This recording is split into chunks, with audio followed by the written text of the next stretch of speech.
y algoritmos que te permiten elaborar procesos o llevar a cabo procesos todo el tiempo de la misma forma con el mismo resultado. Hay campos de lenguaje que se dedican a estudiar estos fenómenos. Hay otro ejemplo que me gusta mucho. El término Ikigai en japonés significa, no existe una traducción literal en el español, pero significa lo que tú tienes asociado como el sentido de la vida. En ese momento es cuando empezamos con algoritmos, con matemáticas, por decirlo de una forma, en cómo llevamos esta interpretación de hola mundo, que puede ser 2 palabras entre no sé cuántos millones de palabras tenga el lenguaje español, pero 2 palabras entre todos los millones. ¿Y cómo lo llevas a una representación que le haga sentido a una máquina? Eso es. Hola, ¿qué tal? Bienvenidos todos a su programa Mentes Artificiales Más Allá del Código. Mi nombre es Eric Vázquez y me enorgullece mucho estar aquí con ustedes aprendiendo un poco más sobre lo que es la inteligencia artificial, cómo nos puede beneficiar, cómo nos está beneficiando ya, cuáles son los temas en los cuales nosotros debemos de prestar mucha atención, sobre todo cuando estamos hablando de la privacidad de nuestros datos, como ya lo hemos platicado anteriormente en nuestros programas, que ustedes pueden volver a ver en nuestras redes sociales como en YouTube, en LinkedIn. También pueden mandar sus preguntas y cualquier comentario si a ustedes les gustaría escuchar algún tema respecto a algo que les interese. Nos pueden mandar todos sus comentarios a TikTok, Instagram, a nuestro correo electrónico que es mentesartificiales@proton.me. Nuevamente es mentesartificiales@proton.me. Lo pueden ver ahí en sus pantallas también, lo están poniendo. Y bueno, pues el día de hoy tenemos un tema súper interesante. Vamos a estar hablando del procesamiento del lenguaje natural, o NLP por sus siglas en inglés. Y antes de irme de lleno al tema, se me estaba ya olvidando darle muchísimo las gracias a todos nuestros patrocinadores, a la gente que está detrás de cámaras, la gente que ustedes no ven, pero que nos están ayudando muchísimo en la preproducción, en la producción y en la postproducción de este programa. De verdad, sin ustedes este programa no podría salir al aire. Y bueno, pues gracias a BB Media por el espacio que nos da, este espacio de 1 hora, y a B2B Consultancy México por la producción. De verdad, muchísimas gracias. Y ahora sí, vámonos de lleno a lo que es el tema de hoy. El tema de hoy, ya lo escuchamos, procesamiento del lenguaje natural. ¿Qué será eso? Miren, la forma en que los seres humanos nos comunicamos es asombrosa, pero ¿qué sucede cuando intentamos enseñar a las máquinas a comprender y procesar ese lenguaje? Estamos hablando de palabras que nosotros tenemos que relacionar con una imagen. Después nosotros tenemos que aprender a escribir eso y poder leer esos caracteres, ¿no? Que bien puede ser el alfabeto romano, que nosotros ya lo conocemos, la A a la Z, o pueden ser caracteres en chino o en coreano o en otro lenguaje. Entonces, realmente lo que está sucediendo en nuestras mentes es un proceso realmente complejo. Y bueno, esto es precisamente lo que exploraremos hoy, cómo la inteligencia artificial está transformando nuestra capacidad de interactuar con las máquinas de una manera más natural y fluida. El procesamiento del lenguaje natural es un campo que se centra en enseñar a las computadoras a entender, interpretar y generar lenguaje humano en todas sus formas, desde textos hasta la voz hablada. Y bueno, ya lo hemos visto ahora con el famosísimo ChatGPT, que es lo que hace. Nosotros ingresamos a nuestra computadora, abrimos algún explorador o alguna aplicación y ahí nosotros escribimos algo, le damos a enviar, y lo que está sucediendo detrás es que una máquina, algo está decodificando eso y dice, Eric está preguntando sobre qué es el procesamiento del lenguaje natural. Bueno, entonces ahora yo le voy a enviar de vuelta esa respuesta con estos caracteres que él sí puede entender, que están en español. Entonces todo eso sucede al momento que nosotros le damos enviar o le damos una búsqueda a este famosísimo ChatGPT o Bard, o hay muchos ya en el mercado. Y bueno, pues para yo no ser el que les esté platicando esto, porque yo no soy experto, yo simplemente soy aquí su guía, la persona que los va a estar precisamente haciéndole todas las preguntas que ustedes ya nos mandaron anteriormente a nuestros expertos. Y hoy tenemos un súper experto, nuestro invitado de hoy, muy honorable, Víctor Pimentel. Víctor Pimentel es Staff Machine Learning Engineer en Kavak, con experiencia en la productificación de modelos de análisis del lenguaje natural y redes neuronales. ¿Cómo la ven? Bueno, pues ahora sí vamos a darle paso a Víctor. Vámonos con la entrevista. B2B Consultancy. Las soluciones que buscas están en Latinoamérica. Con talento 100% bilingüe inglés y español, contarás con más citas concertadas. Proporciona una excelente experiencia de servicio al cliente. Obtén la ayuda de un asistente digital para gestionar tu día a día. Si estás ingresando al espacio de la IA, podemos brindarte el talento y las herramientas para hacer crecer tu negocio más rápido con el uso de inteligencia artificial, desarrollo de IA y entrenamiento de IA. Permítenos ayudarte a crecer y alcanzar tus objetivos. B2B Consultancy, conectando negocios.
Víctor, ¿qué tal? Muy buenas tardes, ¿cómo estás el día de hoy?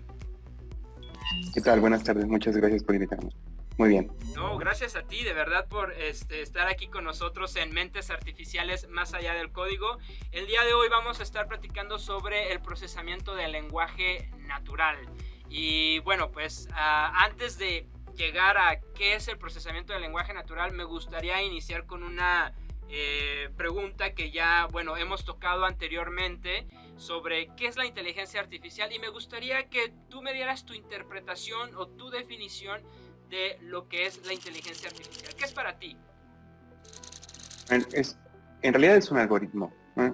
Y entendiendo un algoritmo como la forma en la que resolvemos algo, ¿vale? Hay algoritmos que te dicen cómo destapar una botella, por ejemplo, el algoritmo que tiene nuestras mentes cerradas sobre cómo desenroscar una botella, es un algoritmo, y hay algoritmos mucho más complejos, ¿no?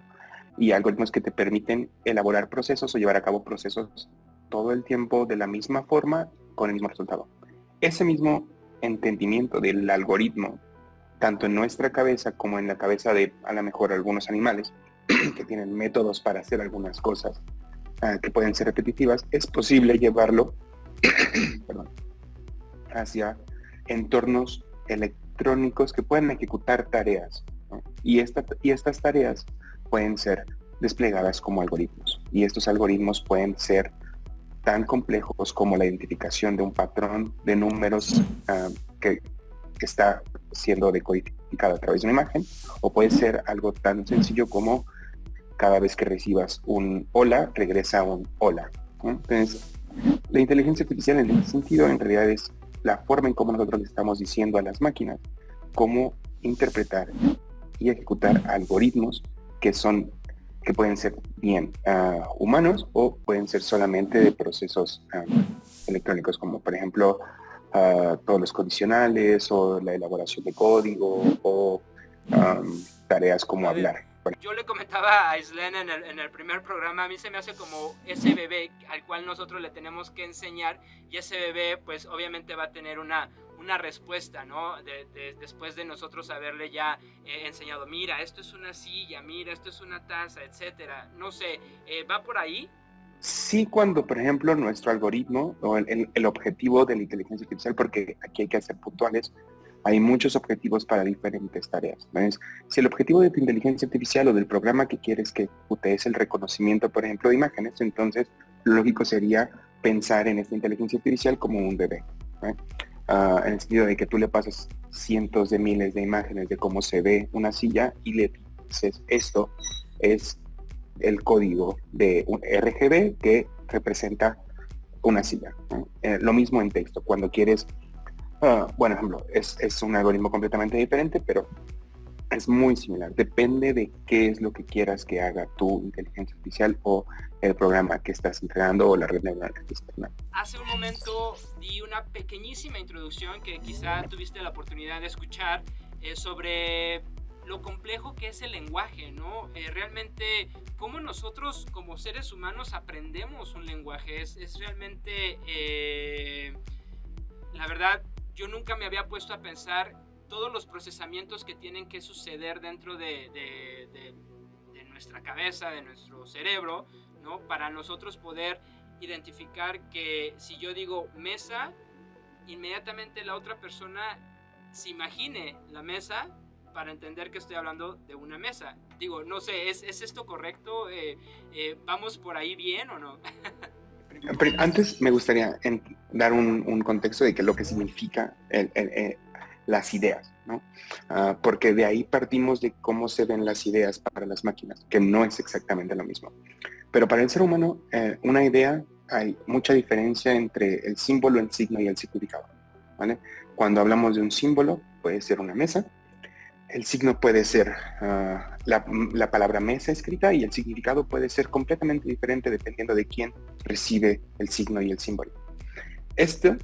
Hay un ejemplo súper chusco de cómo es que en textos antiguos griegos no existe nunca la palabra azul para referenciar el color del cielo. Y estoy muy seguro de que no conocían el término azul. Los griegos no tenían el color azul.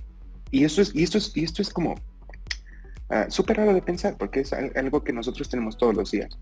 Pero si lo pensamos de un poquito, en realidad el lenguaje modifica la forma en cómo pensamos. Entonces, si alguien nunca mencionó un color específico para el color del cielo, el azul no es muy común en la naturaleza. Entonces, es mucho más fácil asociar el color del cielo con el color verde o el color violeta, dependiendo del horario. Entonces, la mayoría de los textos griegos, cuando hablan del cielo, hablan del color, o del color del cielo, hablan de colores entre violetas y verdes. Nunca hablan del color azul. Entonces, eso hizo que la idea del cielo azul fuera tan contradictorio en el choque cultural de Occidente con algunas culturas como, no sé, del Oriente Medio. Hay otro ejemplo, para continuar con esto, es que dependiendo del lenguaje, es el término femenino o masculino asociado a una idea. Por ejemplo, hay algunos lenguajes donde hablan de un puente con un término masculino, ¿no? Como el español. Y hay otros lenguajes donde hablan sobre un puente con un término es femenino. Entonces, cuando las personas asocian las características de un puente con una persona, cuando el lenguaje es masculino, se asocian características como fuerza y fortaleza, ¿vale? Cuando hablan de las características de un puente asociado a una persona, cuando el puente es femenino, se habla sobre conexión y entrelazamiento. Entonces, este tipo de cosas es muy importante para entender cómo la gente piensa el lenguaje o cómo entiende el lenguaje, y entender que nuestra capacidad para modelar el mundo es lo mismo en nuestra capacidad para modelarlo a través del lenguaje, explica mucho de lo que seguramente vamos a hablar más adelante sobre sesgos, cómo deberíamos entrenar, qué significa una idea en cada uno de los lenguajes. Entonces, regresando a tu pregunta. Imagínense que, o sea, con lo que nos acabas de decir, primero lo de los griegos, que no tenían el color azul. Y luego esta relación entre femenino y masculino, a mí se me hace increíble pensar que en algún momento una palabra no existió, ¿no? Y que obviamente hubo muchísimas palabras que fueron surgiendo a través de nuestro lenguaje, de cómo fue evolucionando. Pero, por ejemplo, a mí se me hace ahorita, hoy en nuestros días, imposible pensar que no existía la palabra azul. O cómo teníamos que relacionar esto de masculino y femenino. Entonces, a ver, Víctor, nos estabas comentando, para poder entender esto, hay un ¿cómo diríamos? ¿Es una materia o es algo que se dedica a estudiar eso? Y nos mencionaba su nombre, ¿es semiótica o cómo es? ¿Perdón? Sí. No lo mencionaba anteriormente porque seguramente es como ajeno a todo lo que tenga que ver con código y hacer cosas de inteligencia artificial, pero Okay. hay campos de lenguaje que se dedican a estudiar estos fenómenos. Hay otro ejemplo que me gusta mucho. El término ikigai en japonés significa, no existe una traducción literal en el español, pero significa lo que tú tienes asociado como el sentido de la vida. Entonces, cuando una persona tiene ikigai, significa que tiene un sentido por el cual levantarse todos los días. Y te encuentras con que las personas de más de 90 años en Japón tienen un ikigai súper fuerte, ¿no? Que tienen un sentido porque son un sentido de la vida y un sentido de responsabilidad súper fuerte porque se dedican a lo mejor a hacer ropa. ¿Voluntad, Víctor? Ya, exacto. Es como, ¿qué voluntad tienes para levantarte todos los días? Por ejemplo, el ikigai de una persona puede ser hacer la mejor ropa en el mejor formato y con la mejor calidad que pueda. Hay otra persona que a lo mejor su ikigai es mantener viva la tradición japonesa a través de la elaboración de instrumentos musicales. Entonces, lo que quiero decir con estos tres ejemplos es que, al igual que con las máquinas y para los humanos, nuestra forma de ver el mundo y nuestra forma de entender el mundo está supeditado por nuestro lenguaje. Hay cosas que otros lenguajes tienen que el nuestro no, y para nosotros es imposible pensarlas. Imposible.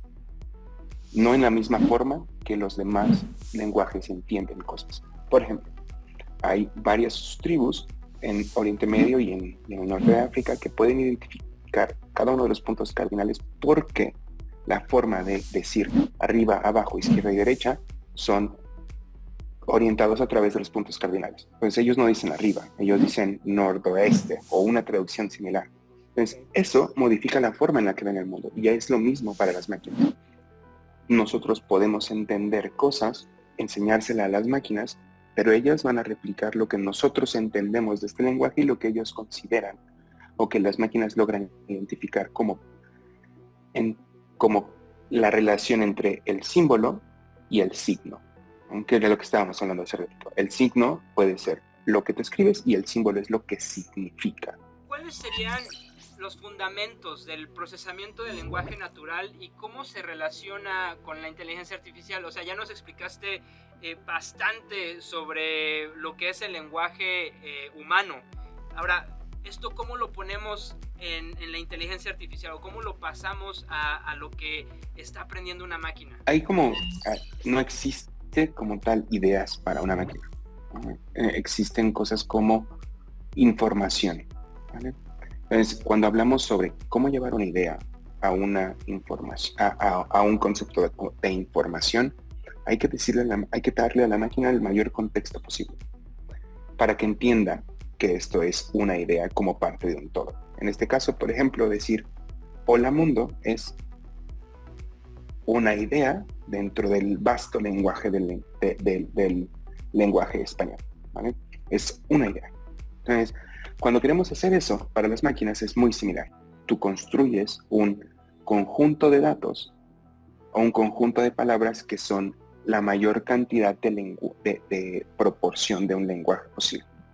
Corpus y cuando digo corpus quiere decir conjuntos de datos de texto. Un corpus es un conjunto de datos de texto.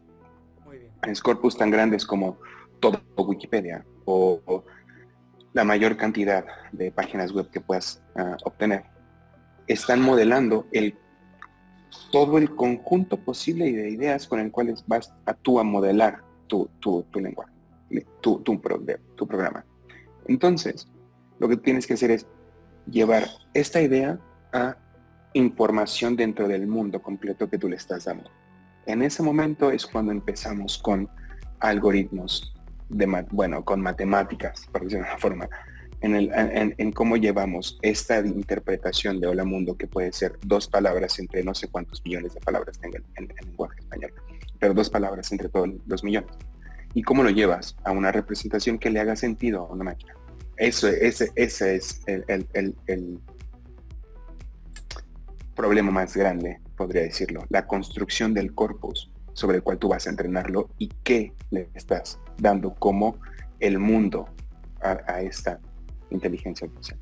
Nosotros decimos que esa es la diferencia entre un animal y nosotros, ¿no? El hecho de que nosotros podemos hacer todo este tipo de procesos dentro de nuestra mente es increíble. O sea, mucha gente dice, es que si yo te digo negro, es negro, o sea, es básico, ¿no? Es simple, es sencillo, y realmente no es tan sencillo, ¿verdad? Oye, Víctor, ¿cuál ha sido el avance más significativo en el campo del procesamiento del lenguaje natural en los últimos años?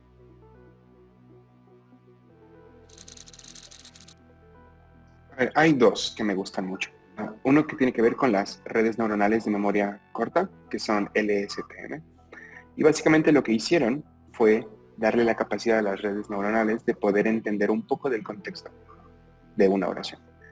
Para ponernos un poquito más técnicos, después del corpus, la idea hola mundo se tiene que traducir a todo este mundo, ¿vale? Si tú tienes un corpus, es decir, para hacerlo sencillo, todo tu lenguaje en español son 1000 palabras, ¿vale? Hola mundo son 2 de estas 1000 palabras. Tú las ordenas, creas un montón de caracteres y dices, ok, tengo una lista ordenada, porque entiendo que nuestra audiencia podría entender un poco de programación, pero digamos que hay una lista de 1 a 1000, donde tienes una representación de tu hola mundo en 2 posiciones, ¿no? Entonces, esto es súper importante, la construcción del corpus. Ahora, las memorias las redes neuronales de memoria corta, en realidad lo que hicieron fue tomar esta construcción de un input, es decir, de una oración. ¿Qué son las redes neuronales? Yo cuando ahorita dijiste eso, yo me imaginé inmediatamente un mapa en mi cabeza, ¿no? En mi cerebro, y muchos, ya sabes, ¿no? Lo que siempre vemos en la televisión, así, muchos choques eléctricos que son las neuronas comunicándose, ¿no? ¿Te refieres a algo parecido en las máquinas o qué es eso de las redes neuronales? En el lenguaje, concretamente en la traducción español-inglés, hay un término que se llama falsos cognados, que en realidad lo que te dicen es cuando una oración se parece a otra, pero significan algo completamente diferente. Las redes neuronales, en el caso de esta conversación, están asociadas a cómo se comportan o cómo deberían comportarse las redes neuronales en nuestra cabeza. Pero esto es una equivocación desde muchos años, porque la gente empezó a asociar un algoritmo o una forma de entrenar un polinomio con cómo debería conectarse o cómo deberían conectarse estos polinomios, y al final les pareció que se parecía a una red neuronal y entonces dijeron que era una red neuronal, ¿vale? Pero no es exactamente lo mismo. Una red neuronal en este contexto es básicamente un conjunto de pasos que identifican características de un conjunto de números y que tienen un objetivo, ¿vale? En este caso, una red neuronal, la forma más sencilla de una red neuronal se llama el perceptrón, ¿vale? Y el perceptrón suena muy guay, pero en realidad es súper sencillo. Lo que hace es tomar un input o una matriz, pues, de una matriz de álgebra cualquiera, tomas una matriz y lo pasas por una serie de transformaciones y un sesgo, ¿vale? Al final evalúas el output de esto contra algo más, contra lo que tú quieres predecir. Y la diferencia entre lo que tú predijiste o lo que pasó de tu red neuronal y lo que quieres predecir se considera error. Y con ese error lo que tú haces es reentrenar todos los parámetros de tu red neuronal hacia atrás y así puedes irla mejorando. Entonces al final todos los parámetros resultantes de una n cantidad de evaluaciones permiten que una red neuronal, o en este caso un perceptrón o una neurona, pueda identificar qué es lo que le estás dando o prediciendo. Entonces, no funcionan exactamente, y una red neuronal en este caso lo que hace, o las redes neuronales, en el caso de análisis del lenguaje natural, es que en lugar de poner matrices de la representación de una idea, lo que hacen es matrices de representación de una idea en base a todo el corpus que le diste. ¿Ves? Al final tienes matrices gigantescas, donde tienes una lista ordenada, por ejemplo, en donde la primera posición es una otra lista de 1 a 1000, ¿no? Que es todo tu corpus. La segunda posición es otra lista de 1 a 1000. Y la tercera posición es otra lista de 1 a 1000. Y las redes neuronales lo que hacen es ver cómo se van relacionando las diferentes posiciones entre ellas. Una red neuronal normal lo que hace es tomar cada uno de estos inputs de manera separada, ¿vale? Las redes neuronales de memoria corta lo que hacen es tomar el input de arriba con el input de abajo con un input de abajo y ver cómo se relacionan entre ellos. Por eso se les dice de memoria corta. Perdón. Esto permitió asociar una palabra con otra palabra en una oración. Y es justamente uno de los, desde mi punto de vista, de los avances más importantes que tiene de los últimos 10 años. Creo que son un poquito más.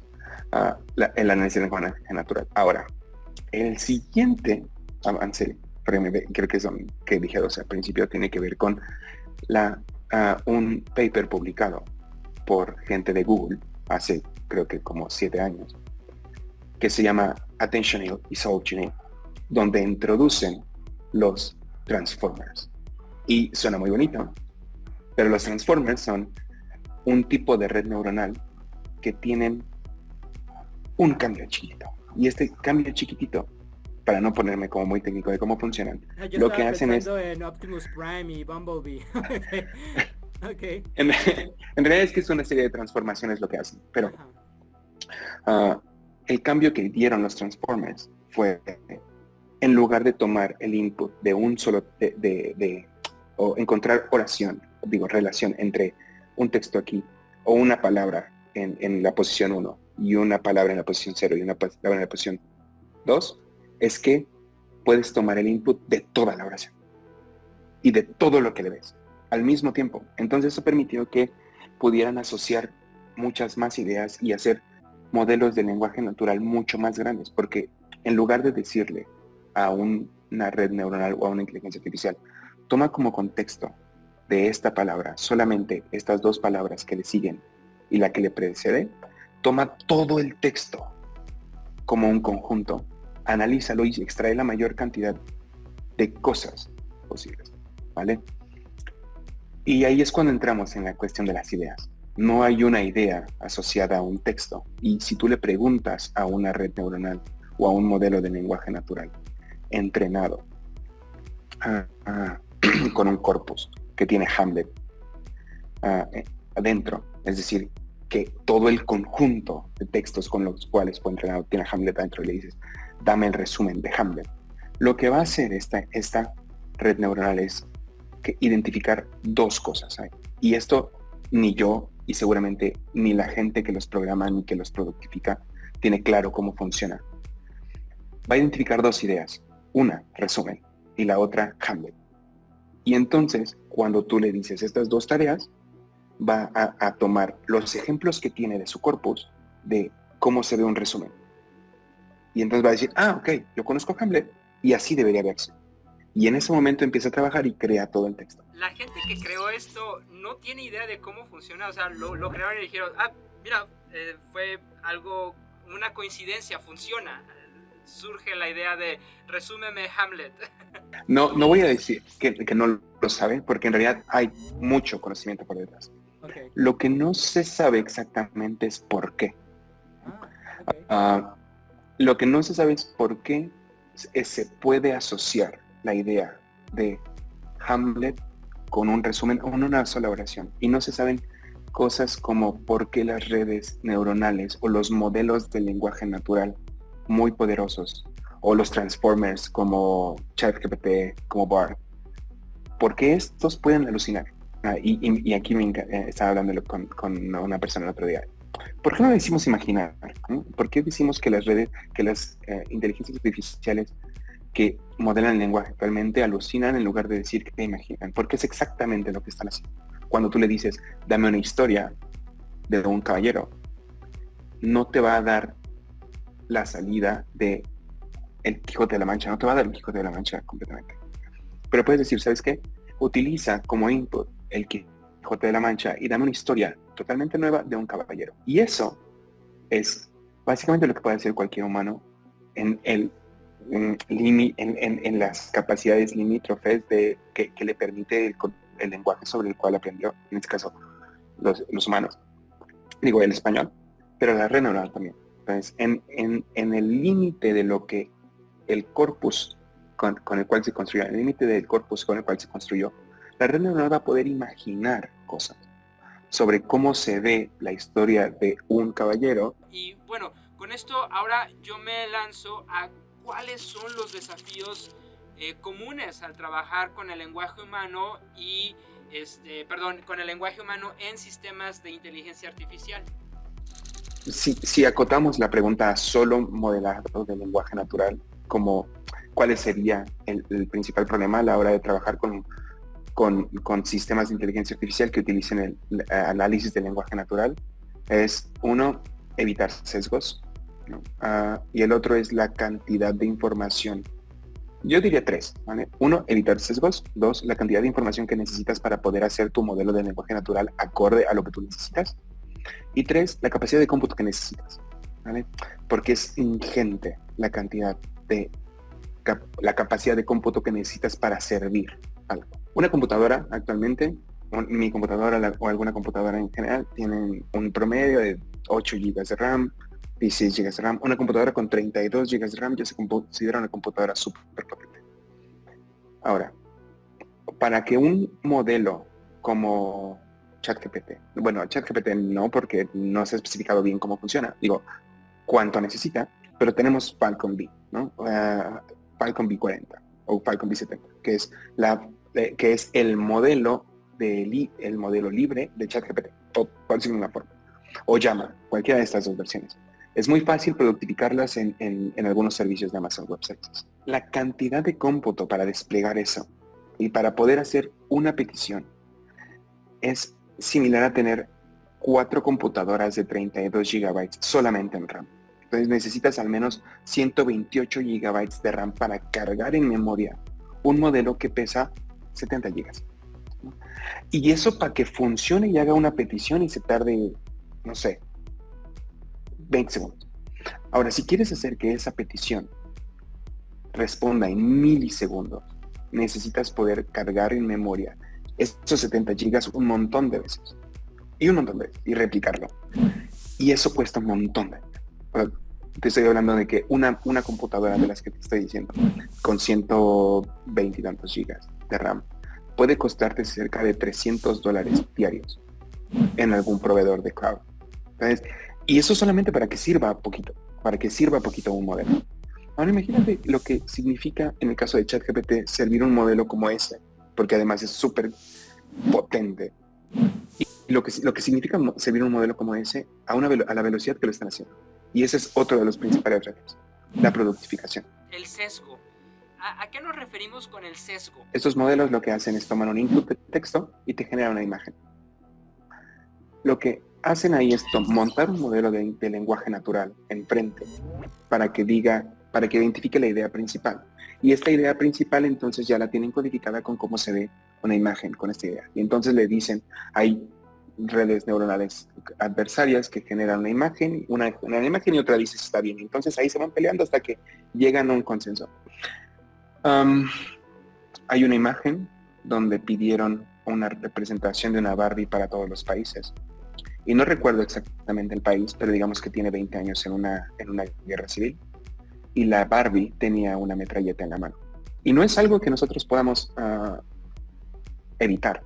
Entonces, y no es algo que podamos evitar porque no estamos diciéndole directamente al modelo todas las Barbies o toda la gente de este país en guerra tendría que verse así, ¿no? O, digamos, cuando hablan de un mexicano o de la cultura mexicana, ¿por qué el mexicano es moreno en la representación de Midjourney, mientras que el estadounidense es normalmente alguien con sobrepeso y que es blanco? Hay cosas, hay que tener mucho cuidado, ¿vale? Porque si tú evitas, por ejemplo, entrenar un modelo del lenguaje natural con la historia de los últimos 20 años de un país en una guerra civil, estás sesgando. Okay. Y estás haciendo que nadie que interactúe con este modelo tenga información sobre lo que significa una guerra civil en un país, o en este país en específico. Claro. Pero en el momento en el que tú utilizas este mismo modelo para la generación de otra cosa, es cuando surgen sesgos como este. Y entonces es súper complicado tratar de mediar entre qué le pasamos como información a un modelo y qué esperamos recibir como output de este modelo. Por eso, al principio de la conversación decía, es muy importante identificar qué tipo de modelo y para qué lo queremos hacer para poder construir un dataset correcto. Y la construcción del conjunto de datos de entrenamiento es súper importante, sobre todo en lenguaje. Que nos escuchas un poquito de cómo se entrena un modelo de procesamiento de lenguaje natural. O sea, ¿cuál es la información que le tienen que ir metiendo? No sé, ¿qué pruebas hacen antes de que salga al aire y genere a un gordo sentado en un nopal con un sombrero de charro, ¿no? Hablábamos de redes neuronales al principio y de cómo van pasando una matriz de álgebra cualquiera, una matriz de datos entre un montón de parámetros y transformaciones para poder identificar estos parámetros que minimicen la distancia entre lo que tú dices que es y lo que es. ¿Vale? Entonces necesitas aquí dos cosas. ¿Qué es lo que esperas? Uno, es decir, tu dataset de predicciones, como deberían ser, y tu dataset de entrenamiento que tú esperas tenga una relación. Entonces tienes un conjunto de datos X que pueden ser, por ejemplo, código, y hablando de lenguaje natural y de Code Whisper o de algunas aplicaciones que completan código en algunos editores de código. Tú dices, ok, cuando tú estás hablando de CloudFormation o bueno, de, no sé, de un arreglo, ¿no? En Python. Es un arreglo en Python que bien puede ser un JSON o un archivo JSON o una cadenita de texto. Esto está asociado con una idea y esta idea es un archivo JSON en Python y tú codificas esto. Lo que haces es llevarlo a un corpus de entrenamiento. Entonces, el corpus de entrenamiento está asociado por este tipo de definiciones como así se ve en JSON, este es el texto que lo identifica. Esta es la descripción del mexicano, esta es la descripción. O mexicano, la palabra mexicano tiene esta descripción. La palabra estadounidense tiene esta descripción. La palabra no sé, sillón tiene esta descripción. Y es este tipo de relaciones con un X como input y un Y como predicción es lo que utilizas para entrenar. Entonces, en un momento tú puedes llegar a decir, ok, tomando el ejemplo del JSON, tú le dices a la red neuronal, ok, esto es un JSON, ¿vale? Así se ve una representación matricial de lo que significa la cadena JSON. Lo pasas por tu red neuronal y al final dices, ok, dame con esta red neuronal que entrenaste, utilízala para hacer una predicción. De cuando yo le dé la palabra JSON, dime qué me regresa. En ese momento tú evalúas qué es lo que te regresó con lo que tú estás esperando que sea un JSON. Es la diferencia, normalmente hay un montón de formas de medir diferencias entre cadenas de texto, pero una de las más comunes se llama distancia de coseno, que básicamente calcula la distancia entre dos vectores. Y este es un concepto súper útil en lenguaje, en análisis de lenguaje natural, los vectores. Los vectores son representaciones numéricas de palabras y pueden ser también representaciones numéricas de ideas. Pero esto es algo que no entendemos bien y que no está explícito cómo funciona bien todavía. A ver, aquí. En todo esto del entrenamiento de estos modelos de procesamiento del lenguaje natural, ¿cómo nosotros, o qué papel juegan los algoritmos de aprendizaje automático en el proceso en el procesamiento del lenguaje natural?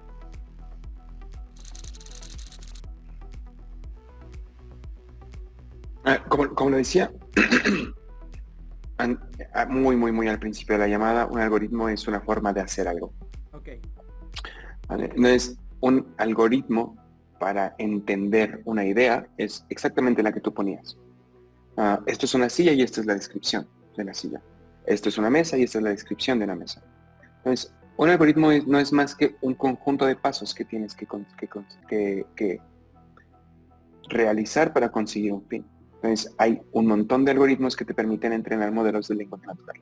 ¿Qué oportunidades o qué desafíos hay, Víctor, en la traducción automática y la interpretación de idiomas utilizando la inteligencia artificial y el procesamiento del lenguaje natural? Creo que son los mismos que te mencionaba anteriormente. Una, evitar el sesgo, Okay. aunque el problema de la traducción es completamente diferente, porque no hay completitud.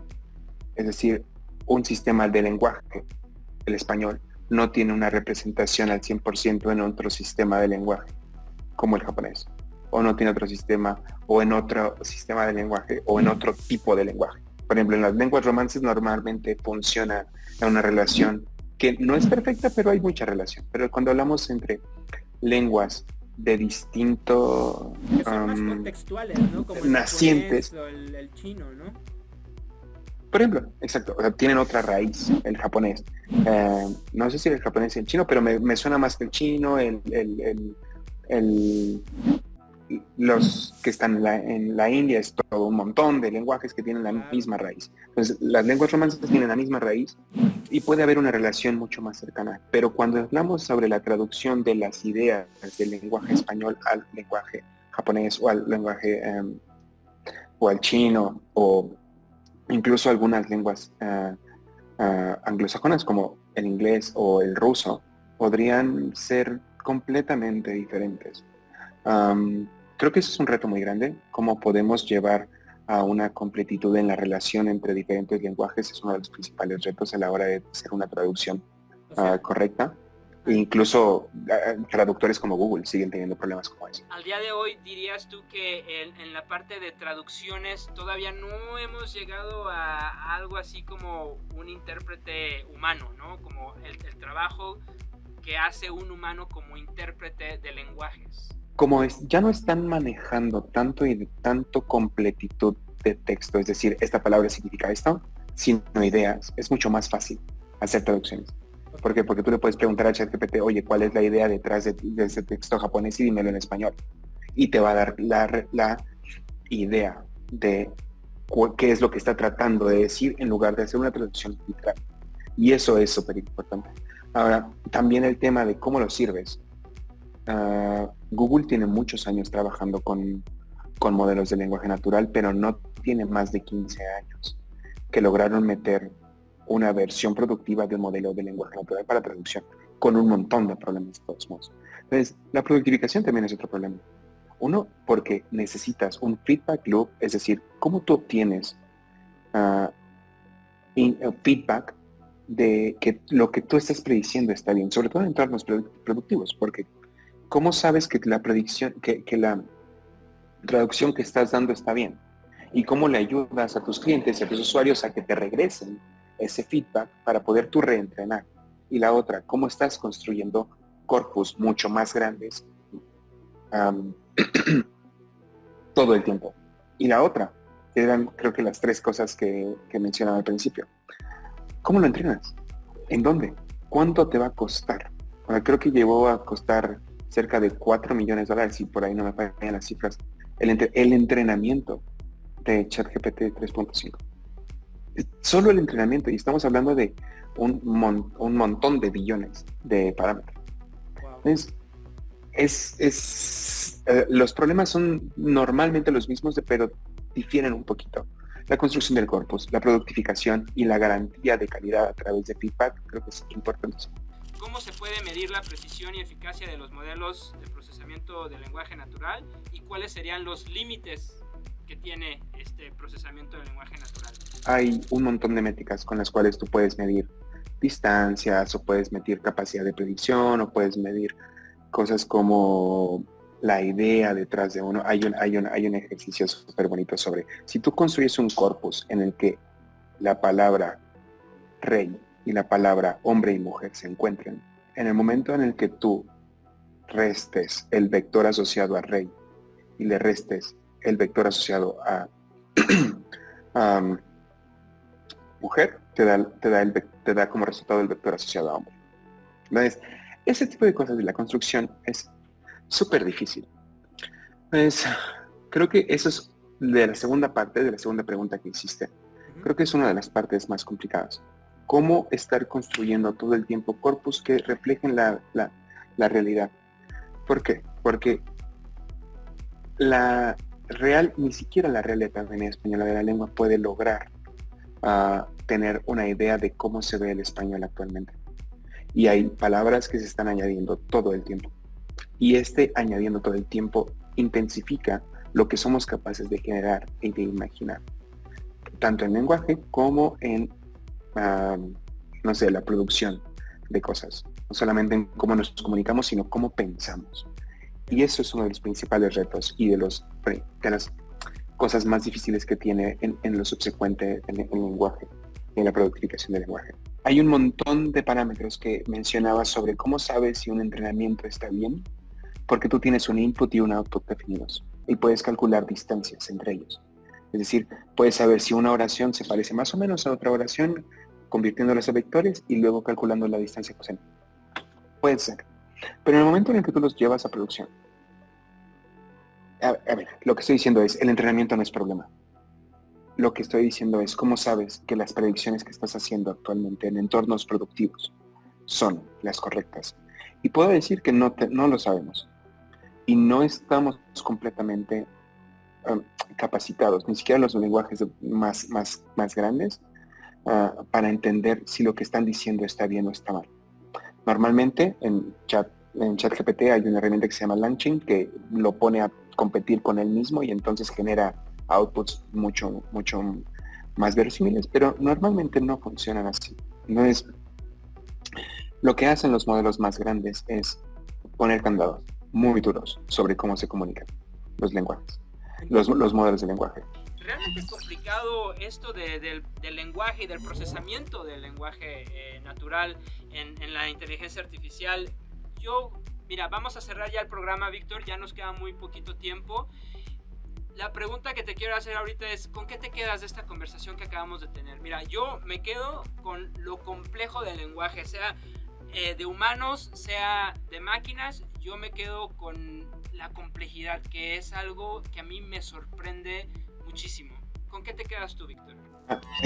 A mí lo que me apasiona de el análisis del lenguaje, ni siquiera voy a decir que de la creación de modelos de lenguaje natural, sino del lenguaje en sí, es la capacidad que tiene para limitarnos o para darnos capacidades o darnos herramientas. Entonces, mi recomendación sería, y la que he hecho como con casi toda mi familia, es si quieres aumentar la capacidad que tienes de imaginar y de tu lenguaje poderse explicar de mejor forma, lo mejor que puedes hacer es leer lo más posible o aumentar tu corpus. Al igual que con cualquier máquina, aumenta tu corpus, la cantidad de ideas con las cuales puedes construir o los bloques con los cuales puedes construir. Porque al igual que las máquinas, las palabras son bloques de construcción que en nuestro caso permiten imaginar y permiten soñar, y en el caso de las máquinas permiten alucinar.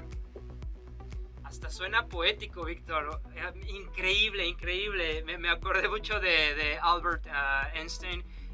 Es poético esto de la tecnología, es poético esto de las matemáticas. Víctor, de verdad me da mucho gusto tenerte aquí en nuestro programa Mentes Artificiales Más Allá del Código. Esperamos realmente nos puedas aceptar una segunda entrevista para ahondar más en el tema de NLP, por sus siglas en inglés o en español, el procesamiento del lenguaje natural. Y bueno, pues a nuestro público yo les quiero agradecer también mucho por estar toda esta hora con nosotros, aprendiendo un poco más de la inteligencia artificial. Vaya, sí fue un poco técnico, pero hablamos de muchísimas cosas que a nosotros nos hace realmente valorar el trabajo que todas estas personas están haciendo y el trabajo que se viene para lograr precisamente tener una herramienta que vaya más de acuerdo a la responsabilidad, a la ética y no tener estos sesgos. Muchísimas gracias, Víctor. Le agradezco mucho por la oportunidad de estar con ustedes, a tu auditorio, y ojalá tengamos oportunidad de volver a platicar. La verdad es que a mí me apasiona hablar sobre lenguaje y yo creo que mi esposa ya también está hasta acá de que le hable de cosas de lenguaje. No, está excelente. Qué bueno que te apasiona y qué bueno que estás dedicando tu tiempo a algo que te gusta hacer, ¿no? Eso es lo más importante. Y bueno, a nuestra audiencia nuevamente recordarles que nos pueden ver todos los martes a las 5 de la tarde a través de BB Media. Le agradecemos mucho a BB Media por este espacio. Le agradecemos también a B2B Consultancy México por la producción de este programa, a toda la gente que está detrás de cámaras en la preproducción, en la producción y en la postproducción de este programa. Muchísimas gracias. Al igual a todos nuestros patrocinadores. Si alguno de ustedes tiene la iniciativa o las ganas de anunciarse en este espacio, anunciar algún evento, algo en lo que ustedes estén interesados de hacerles saber al público, bueno, pues pueden contactarnos a través del correo electrónico que es mentesartificiales@proton.me. Nuevamente, mentesartificiales@proton.me. Y en nuestras redes sociales, Instagram, Facebook, TikTok, estamos en LinkedIn y en YouTube, donde pueden ver estos programas. Muchísimas gracias, nos vemos nuevamente aquí en BB Media, que también se transmite por Roku TV y Hours Network. Que tengan una excelente tarde, hasta luego.